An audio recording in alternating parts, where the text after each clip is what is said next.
hurmatli kuzatuvchilar, mana Sanoatdagi klientimiz uyiga yetib kelganmiz. Bu yerdagi ishimiz ham nihoyasiga yetib qoldi. Mana ustalarimiz o'zlari ishlayapti. Xo'p, bu uyga 100 kvadrat mramor toshlarimizni berdik. Bu toshlarimizni narxini 80 mingdan qilib berganmiz.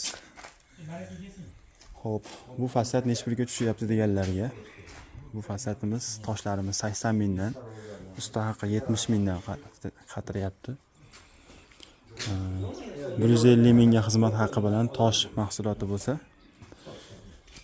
unga plus reka, lak, atkoslariga tunka fonlari bilan 190 ming, 200 mingga yetib boryapti. Bu nimaga qimmat deganlarga, yaxshi, sifatli ish har doim qimmat bo'lgan. O'zingizlar bilasizlar.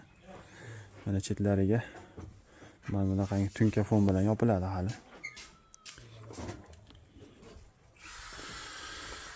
Mana toshlarimiz rangi o'chmaydimi deb savol berishyapti. Mana toshda ichi ham shunaqa oq rang bo'ladi.